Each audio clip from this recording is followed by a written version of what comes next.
이 새벽 주님의 전에 나오신 성도님들을 환영하고 축복합니다.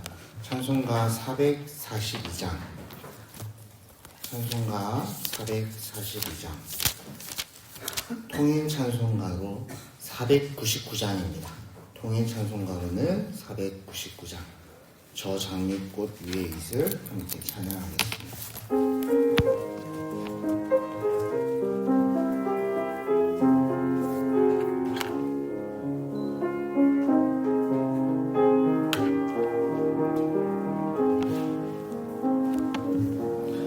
저 장미꽃 위에 있음 아직 맺혀 있는 그때에 귀에 은이 소리 들리니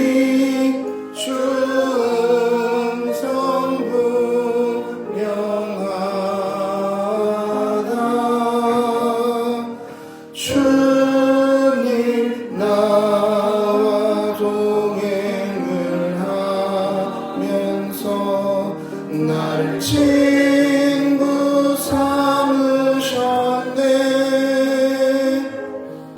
우리 서로 받은 그 기쁨을 알 사람이 없도다. 그 정한 주의 음성 우는 새도 잠잠케 한다. 내게 들리던 주의 음성이 늘 귀에 주님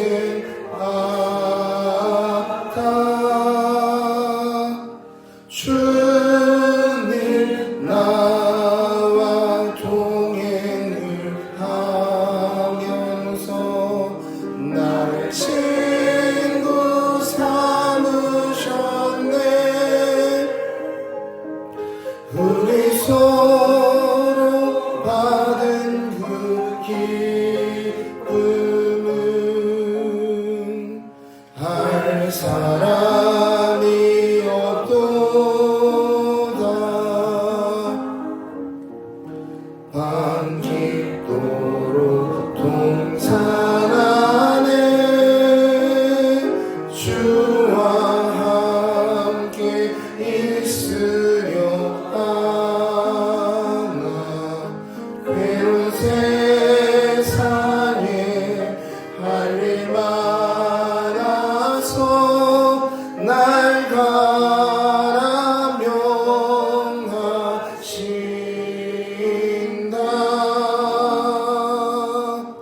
주님 나와 동행을 하면서 나를 친구 삼으셨네. 우리 서로 받은 그 기쁨은 할 사람이 없도다.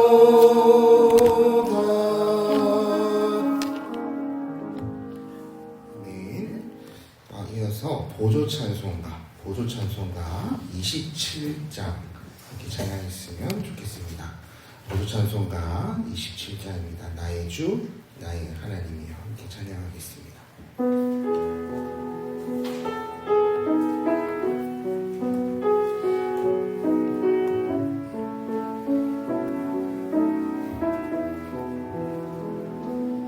나의 주, 나의 하나님이여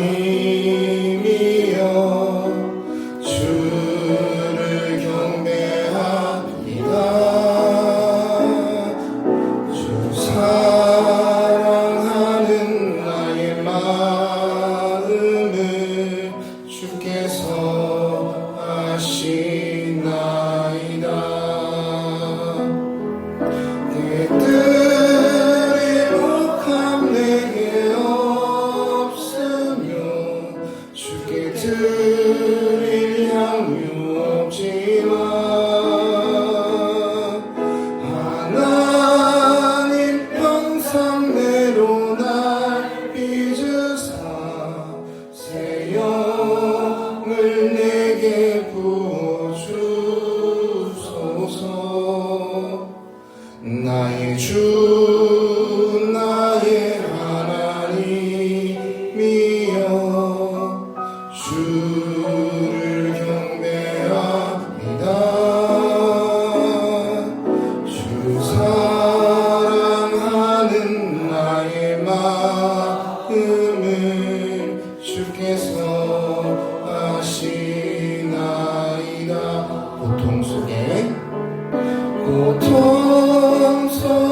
마음을 주께서 아시나. 우리 한 번 더 찬양하겠습니다. 나의 주, 나의 주, 나의 하나님이여, 주를 경배합니다. 주 사랑하는 나의 마음을 주께서 아시나이다. 아멘. 이 아침 오늘 우리에게 주신 하나님의 말씀 시편 1편입니다. 시편 1편 1절에서 6절까지의 말씀 한 절씩 교독하여 읽고 마지막 절은 함께 보겠습니다. 시편 1편 1절에서 6절까지의 말씀입니다. 복 있는 사람은 악인들의 꾀를 따르지 아니하며 죄인들의 길에 서지 아니하며 오만한 자들의 자리에 앉지 아니하고 오직 여호와의 율법을 즐거워하여 그의 율법을 취하러 묵상하는도다. 그는 시냇가에 심은 나무가 철을 따라 열매를 맺으며 그 잎사귀가 마르지 아니함 같으니 그가 하는 모든 일이 다 형통하리로다. 악인들은 그렇지 아니하며 오직 바람에 나는 겨와 같도다. 그러므로 악인들은 심판을 견디지 못하며 죄인들이 의인들의 모임에 들지 못하리로다. 무릇 의인들의 길은 여호와께서 인정하시나 악인들의 길은 망하리로다. 아멘. 사랑하는 성도님들, 오늘부터 우리는 시편을 함께 묵상하게 됩니다. 시편은 성경에서 가장 많이 사랑받는 책이 아닐까 생각해 봅니다. 기쁠 때도 있고 힘들 때도 있고 슬플 때도 있고 기도할 때도 있죠. 실제로 이 시편을 통해서 우리는 기도의 자리로 들어가곤 합니다. 이 가사와 이 말씀의 어떤 이야기들이 우리로 하여금 기도의 자리로 스며들게 합니다. 그런데 시편의 처음은 실은 기도에 대한 이야기로 시작하지 않고 있습니다. 오늘 함께 읽은 시편 1편. 시편 1편은 우리에게 기도를 이야기하기보다는 어떤 한 사람의 모형을 이야기합니다. 우리는 이 말씀을 읽어가면서 우리 스스로에게 이 본문에서 던져오는 질문을 마음에 새겨볼 수 있을 것 같습니다. 그 질문이 무엇이냐면 당신은 어떤 사람입니까? 하고 묻는 질문입니다. 왜 이 질문을 우리에게 던지는 것일까? 왜냐하면 이 질문에 대답하지 않고서는 이 시편을 읽어갈 수 없기 때문이죠. 시편에는 참 많은 이야기들이 담겨 있습니다. 때때로 성전을 올라가며 불렀던 이야기들, 또 포로된 마음으로 상한 심령으로 하나님 앞에 부르짖는 모습들. 그렇기 때문에 구약학자 월터 브루그만은 이 시편 1편을 시편 전체의 문이라고 표현합니다. 시편의 모든 기도는 하나님 말씀을 사랑하고 순종하는 사람의 입술에서 나왔다는 것을 이야기했기 때문입니다. 그래서 시편은 이 말씀의 흐름보다 더 그가 누구인가, 그의 삶에 대해 묻고 있죠. 그렇기 때문에 우리는 이 시편을 읽어가면서 우리 스스로에게 한번 질문해야 되지 않겠습니까? 나는 어떤 사람입니까? 1절의 말씀입니다. 함께 읽어보겠습니다. 복 있는 사람은 악인들의 꾀를 따르지 아니하며 죄인들의 길에 서지 아니하며 오만한 자들의 자리에 앉지 아니하며. 이 말씀은 죄가 사람을 무너뜨리는 과정을 아주 섬세하게 보여줍니다. 처음에는 따르죠. 그 다음에는 서게 됩니다. 마지막에는 절푸덕 주저앉게 되죠. 마음이 점점 죄에 파묻히게 되는 모습을 보여주게 됩니다. 처음에는 한 번쯤이야 라고 생각할 수도 있습니다. 조금 지나면 그 자리에 맴돌며 머무는 우리의 모습을 보게 됩니다. 그리고 나중에는 그곳이 내 자리인 마냥 바닥에 장판을 깔고 앉아있는 우리의 모습도 보게 되죠. 그렇습니다. 죄는 사람을 갑자기 무너뜨리지 않습니다. 서서히 조금씩 익숙하게 만들고 조금씩 경계를 허물게 만들고 결국 그 자리에 주저앉게 만듭니다. 더 놀라운 것은 악인을 표현하는 단어 역시도 점점 강해져 가는 것을 우리는 말씀을 통해서 보는데요. 처음에는 악인, 후에는 죄인, 마지막에는 오만한 자라는 표현까지 이룹니다. 오만한 자라는 말은 죄를 짓는 것을 넘어서 죄를 자랑하고 하나님을 조롱하는 사람에 대한 표현입니다. 그렇기 때문에 복 있는 사람은 죄를 잘 이기는 사람이 아니라 죄와 가까이 하지 않는 사람이라는 것이죠. 그 자리에 서지도 않고 따르지 않고 그 자리에 앉지도 않는 사람이다. 유혹을 이기는 가장 좋은 방법은 유혹을 우리 가까이 두지 않는 것이라는 사실을 기억하셨으면 좋겠습니다. 복 있는 사람과 악인의 길 가운데에 우리는 지금 어느 쪽에 기울어져 있는 모습으로 살아가는지 아마 성도님들은 하나님 앞에 스스로를 비추어 볼 때 판단하실 수 있으리라 생각합니다. 그 길이 좌로나 우로나 치우쳐 있다면 하나님께로 그 방향을 잘 맞춰가시는 이번 한 주의 삶이 되셨으면 좋겠습니다. 2절 말씀 함께 읽겠습니다. 오직 여호와의 율법을 즐거워하여 그의 율법을 주야로 묵상하는도다. 저는 이 2절의 말씀 중에 가장 중요하다 생각했던 단어 하나를 꼽자면 즐거워했다라는 것을 보고 싶습니다.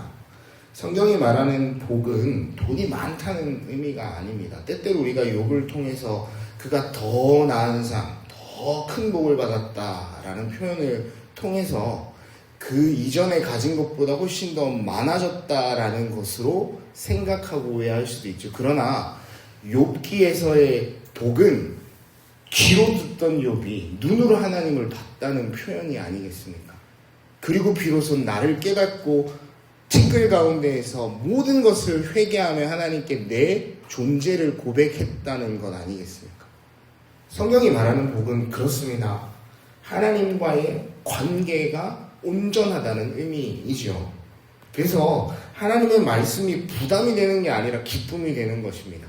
이것도 하면 안 되고 저것도 하면 안 되고 날카롭게 우리의 행동과 지침이 되어 우리를 제약하는 율법이 아니라 우리를 즐겁게 하는 율법입니다. 내가 하나님께로 더 가까이 갈 수 있게 되는 말씀이라는 것이죠. 그래서 하나님의 말씀은 기쁨이 되는 것입니다. 그렇기 때문에 하나님의 뜻, 하나님의 말씀, 하나님의 가르침을 제가 온전히 따르겠습니다. 묵상한다는 표현이 그와 같은 것 아니겠습니까? 마음에 새기고 되새기고 또 곱씹고 삶에 적용하기까지. 우리가 새벽을 깨워 이 귀한 예배의 자리에 나오는 이유도 여기에 있다고 생각합니다. 하루를 세상에서 들려오는 뉴스보다 혹 세상의 소리보다 하나님의 말씀으로 먼저 시작하겠다라는 믿음의 고백, 이것이 오늘 이 자리에 계신 우리 성도님들 하는 여호와의 율법을 즐거워하는 모습이다라고 저는 생각해 보았습니다. 그렇기 때문에 오늘 이 말씀을 즐거워하는 귀한 날 되셨으면 또한 좋겠습니다. 3절의 말씀 함께 읽겠습니다. 그는 시냇가에 심은 나무가 철을 따라 열매를 맺으며 그 잎사귀가 마르지 아니함 같으니 그가 하는 모든 일이 다 형통하리로다. 심기었다. 시냇가에 심기었던 나무입니다. 스스로 자라난 나무가 아니죠. 누군가 심었습니다. 누가 심었겠습니까? 하나님께서 심으신 나무가 아니겠습니까? 시냇가에 심은 나무입니다. 물과 뿌리가 연결되기 때문에 이 나무의 어떤 모습을 우리가 상상해 보면 사시사철 푸르고 많은 새들에게 보금자리를 제공하는 생명이 깃들어 있는 그런 나무입니다. 그런데 그런 생명이 있음에도 불구하고 또 하나 중요한 표현이 있는데 철을 따라라고 표현합니다. 철을 따라. 열매를 조급하게 맺지 않습니다. 말씀에 뿌리 내린 사람은 내 삶의 당장의 기도의 제목들이 응답되지 않는다고 해서 조급해하지 않아야 합니다. 하나님의 때에 하나님의 방법으로 하나님의 뜻으로 열매를 맺어 가실 것이기 때문입니다. 때때로 우리는 많은 일들과 하나님의 사역을 감당할 때 왜 열매가 없습니까? 라는 생각으로 좌절하곤 하죠. 그러나 하나님께 붙어있고 하나님의 말씀을 즐거워하며 시냇가에 심기어진 나무와 같다면 철을 따라 열매 맺는 것 또한 기억해야 되는 사실입니다. 하나님의 때에 하나님의 방법으로.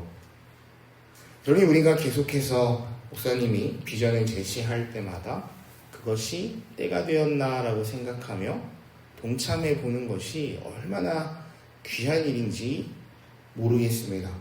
요셉을 한번 생각해 보십시오. 보디발의 집에서. 저를 생각하라는 뜻이 아닙니다. 보디발의 집에서 또 감옥에서도 환경은 늘 형통한 적이 없습니다. 그러나 하나님께서 함께 하셨기 때문에 성경은 그를 형통하다고 표현하고 있죠.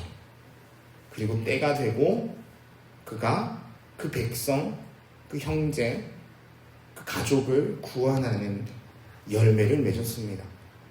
그렇게 우리는 사시사철 푸르러야 하겠지만 이 푸른 가운데에 왜 열매가 없느냐라고 하나님께 따져 묻지 않고 하나님, 우리가 하나님께 붙어 있으면 언젠가 하나님의 때에 우리에게 열매를 맺게 하실 것을 내가 믿음으로 고백합니다. 이 가을빛 축제가 이미 선포되었는데요. 그 또한 마찬가지가 아니겠습니까? 내 곁에 계신 한 사람을 품고 지금부터 기도하는 것입니다. 그렇게 품고 기도할 때 혹 이번에 열매가 맺혀지지 않을 수도 있습니다. 그러나 그 기도가 헛되지 않게 하실 것입니다. 왜냐하면 하나님이 우리를 심었기 때문이죠. 하나님이 우리를 심으셨습니다. 그러니 우리의 뿌리가 흘러가서 누군가를 다시 열매 맺게 하는 그 과정 하나님께서 지도하실 것입니다. 그 믿음을 붙드셨으면 좋겠습니다. 사전의 말씀 함께 읽겠습니다. 악인들은 그렇지 아니하며 오직 바람에 나는 겨와 같도다. 나무와 겨를 한번 비교해 보십시오. 나무는 뿌리가 있지만 겨는 어떻습니까? 후 불면 날려버립니다. 겨는 뿌리가 없습니다. 나무도 바람을 맞지만 겨도 바람을 맞죠. 차이는 바람이 아니라 뿌리입니다. 우리 삶 가운데도 바람은 불어오죠. 바람은 붑니다. 질병의 바람, 재정의 바람, 관계의 바람, 때때로 신앙의 바람도 불어옵니다. 제가 왜 그럴까? 부모된 우리의 마음, 때때로 신앙생활을 도무지 마음같이 하지 않는 자녀들의 모습을 보면 그와 같은 생각이 드시지 않습니까? 그러나 태에서부터 우리로 하여금 기도하게 하셨고 아이를 위해서 기도하는 공동체가 있게 하셨으니 하나님께서 반드시 다시 돌아오게 하실 것이고 그 뿌리 내린 그 뿌리가 계속해서 말씀 위에 뻗어갈 수 있도록 가정에서 끊임없이 하나님의 말씀을 선포하시고 믿음의 언어들을 사용하시며 세워가시는 시간이 필요하겠습니다. 그럴 때에 악한 사탄 마귀는 그 뿌리를 뽑을 수 없습니다. 그 뿌리를 흔들 수 있지만 뽑을 수 없습니다. 그 믿음을 우리가 함께 고백했으면 좋겠습니다. 시편 1편 6절의 말씀 마지막 절입니다. 함께 읽겠습니다. 무릇 의인들의 길은 여호와께서 인정하시나 악인들의 길은 망하리로다. 인정하신다는 말은 단순히 알고 계신다는 뜻이 아닙니다. 성경에서 안다는 것은 또한 굉장히 큰 의미입니다. 관계를 맺고 돌보시고 끝까지 책임진다는 의미인데 이것은 그거보다 한 차원 더 나아간 의미이죠. 그렇기 때문에 의인의 길은 하나님께서 끝까지 붙들어 주시는 길입니다. 반면 악인의 길은 처음에는 넓어 보이고 이 길이 더 탁월해 보이고 좋아 보일지 모르지만 그 끝은 하나님의 붙드심이 없기에 결국 멸망으로 끝나게 됩니다. 시편은 처음부터 두 길을 우리에게 보여줍니다. 그리고 우리에게 묻습니다. 지금 어느 정도입니까? 어디에 서 있습니까? 그리고 또한 우리에게 이와 같이 묻게 됩니다. 너는 어느 길을 걸어가겠느냐? 하나님의 질문 아니겠습니까? 우리가 이 시편을 읽어가면 이런 생각이 들죠. 과연 이런 사람이 있을까?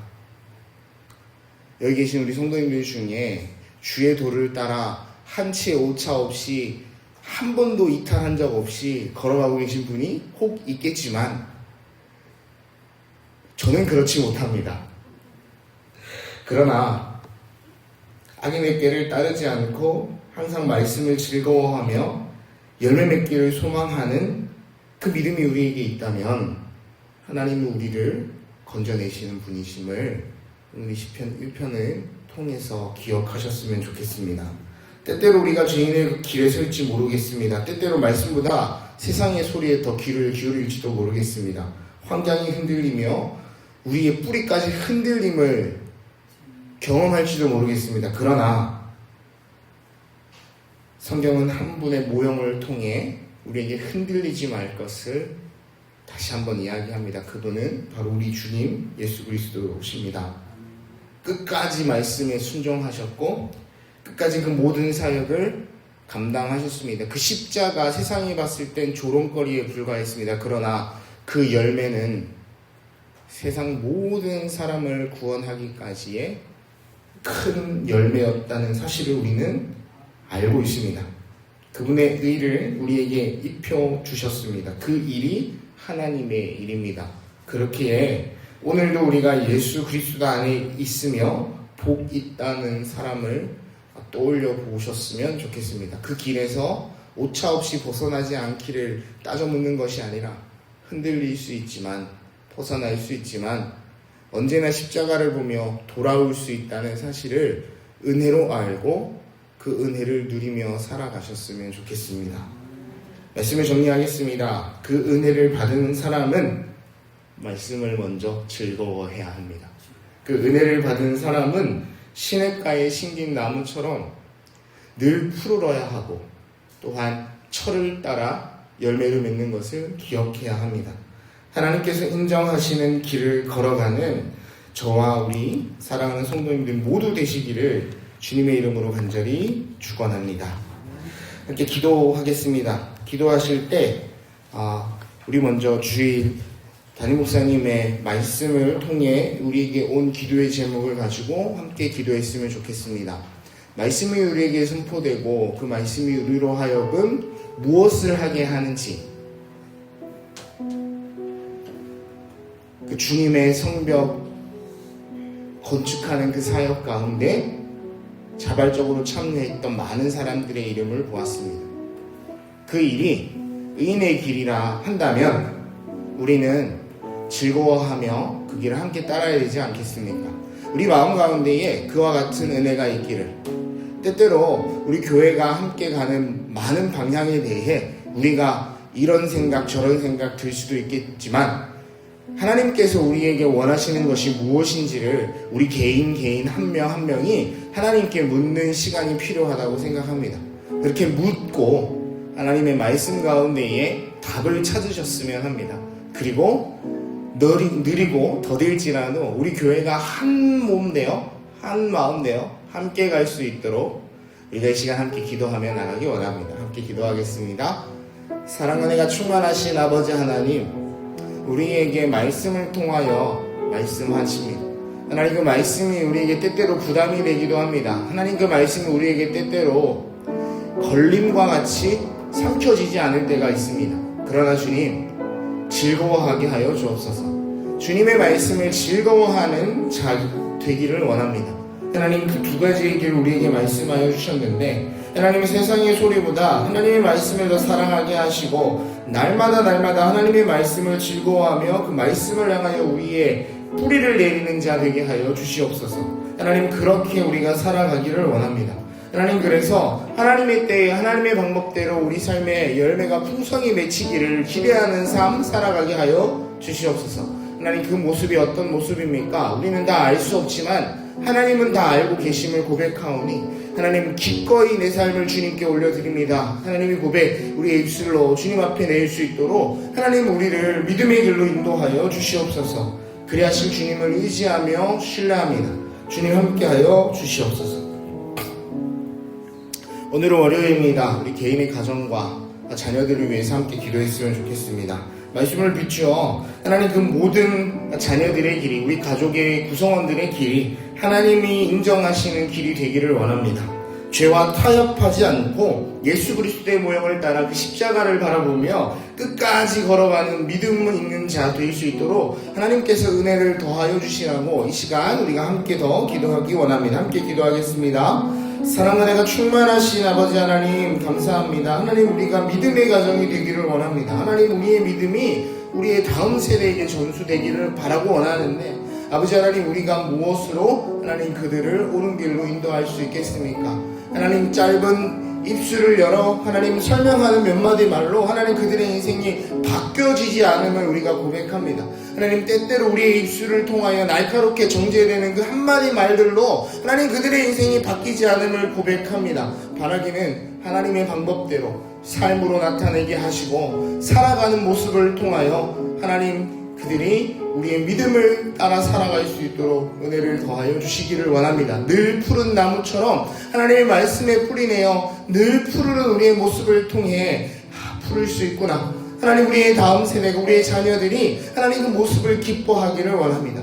때때로 우리가 열매 맺지 않아 고통스러워하는 모습도 또한 보기를 원합니다. 그러나 하나님께서 열매 맺게 하시는 그때에 하나님께서 하셨다라는 믿음의 고백을 하나님 우리가 선포하기를 원합니다. 하나님 그 선포를 통하여 하나님 우리의 다음 세대가 믿음이란 이런 것이구나, 하나님을 따라 살아가는 의인의 삶이 이런 것이구나 하나님을 깨달아 알 수 있는 은혜가 있기를 원하는데 하나님 그 일 가운데에 우리를 보내셨으니 우리의 삶을 통하여 그 일들을 감당하는 사역 할 수 있도록 은혜를 더하여 주옵소서. 하나님 우리가 기뻐하며 즐거워하며 열매 맺기를 기대함으로 하나님 그 길을 기꺼이 따라 걷는 오늘 이 귀한 날 되기를 원하오니 하나님 우리의 한 주간의 삶 또한 붙들어 주시고 하나님 이 하루의 삶도 하나님 붙들어 주시옵소서. 주님 은혜를 더하여 주시옵소서. 사랑과 은혜가 충만하신 아버지 하나님 감사합니다. 복이 있는 사람의 길이 무엇입니까? 하나님 이 말씀을 통하여 우리에게 말씀하셨사오니 하나님 우리가 그 길을 따라 잘 걸어가는 이 하루가 되게 하여 주시옵소서. 바라기는 우리 교회가 모두 복 있는 자와 같이 주님과 동행하며 주님의 뜻을 따라 행하는 교회 되게 하시고 우리의 가정 또한 주님의 뜻대로 강가에 심겨진 나무처럼 늘 푸르르고 늘 생명이 있는 모습 되게 하시고 하나님의 때에 하나님의 철을 따라 반드시 열매 맺는 가정 되도록 축복하여 주옵소서. 오늘 이 하루 주신 말씀을 따라 복이 있는 사람의 길을 걸어가는 저희 모두가 될 수 있도록 하나님 우리 마음 가운데에 좌정하여 주시고 다스려 주옵소서. 감사드리며 예수님의 이름으로 기도드립니다.